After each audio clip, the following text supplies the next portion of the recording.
All right, Mr. Graupe, two very significant wins. Kind of categorize these wins and how important they were for your team. Well, like I stated earlier, we had lost 5 lopsided games, and I forewarned everyone on that it might not be pretty, those 5. But coming home, I knew if we dropped those 2, plus what this upcoming week has in store, back to the Moorhead Northern combination. I thought, gee, what if we drop 9 in a row? Am I going to lose them? Are they going to lose faith in me as a coach? Are they going to lose confidence in themselves? So, and then we just have our ultimate prize at the end, and that is trying to get a top 4 seed. And we knew if we dropped those 2, our chances wouldn't be very good at getting a top 4 seed. So it was crucial in many ways, and the ladies came through. Is it a little, I don't want to say deflating, but a little, I guess, an ugh feeling that you get these 2 and then you have to turn around and face Moorhead and Northern right away again? And the surprising part about Moorhead State is that Crookston, before this weekend, only had 1 win on the season, and that was they went into Moorhead and beat them, which, kind of shocked, I'm sure, shockwaves around the conference. But, the night we caught Moorhead, they were on fire and stuff. So, well, I know we're the heavy underdog, obviously, but we'll go in and give it our all. And I think that's what I like about this group of gals is they don't quit. They fight, claw, scratch till the final buzzer sounds. And with that type of a group, you never know. Maybe you hit one of those nights where you're really on and the other team's a little off. So, we'll prepare, and even though the underdog, we're going to give her our all. Obviously, like you were saying, the goal is to get that top 4 seed while you are a heavy underdog. If you can find a way to get 1 out of these 2, wouldn't that give you a major advantage to accomplish that? Yeah, huge. And I'm starting to look, we have 14 games left, 6 at home and 8 on the road. And, like I said, we've been pretty good at home. And so I'm sitting there thinking, if we can take care of business at home, how are we going to try to steal one on the road? We haven't been very good on the road. So that's kind of when I'm kind of looking for the long-term rest of the season is how can we get one or steal one on the road somewhere down the line? We're going to have to steal more than 1.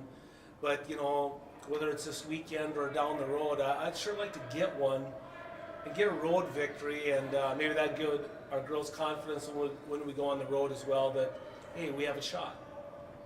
Well, changing things up. I know a couple of weeks, about a month ago, an injury caused you to bring Holly out, and then, it seemed like it took another few games for that to kind of fall into place, but is that kind of your identity is what it is starting to take shape what this team is? And what we've done lately is we moved Holly inside a little bit, again, just because we went with a smaller lineup.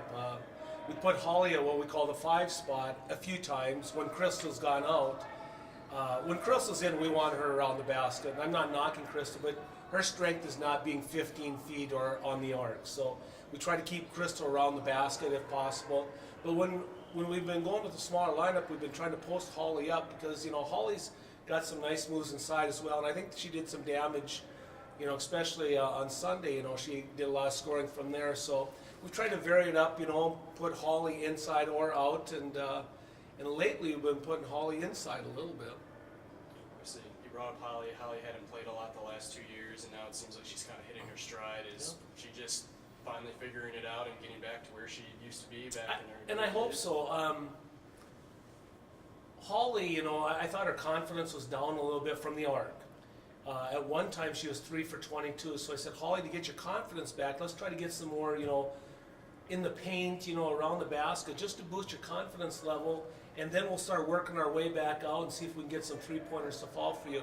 But at a time there, she wasn't shooting well from the perimeter. So we tried to give Holly some confidence by getting her touches more closer to the basket. And, she hit some threes this weekend. And so I hope now that she's got her confidence back that we can go inside or out with her.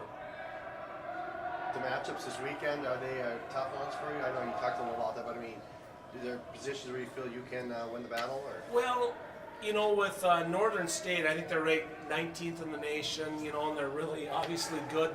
They're an execution type team, so what we tried to do last time was push them hard to the left. What we felt was, from watching tape, every single offensive play entered the right side. Plus, we thought we'd throw a little zone at them, but the damage they did is we didn't do a good job. They had two straight weeks the player of the week, their big post inside, and we didn't do a good job fronting. So I hope that's something we can take care of this next time we play them. Is you can't just let her touch the ball so deep, and that's why I even got really upset the one time early in the game and let them have it. That we got to be in front of her, and if they throw it over the top, so be it. We'll live with that. But and then Moorhead State, as the preseason conference player of the year, the 6'3" gal, but she's the type that likes to play away from the basket. So hopefully we won't shoot them on a night or catch them on a night, which we did this last time, where they set a school record 16 threes against us. They were on fire. But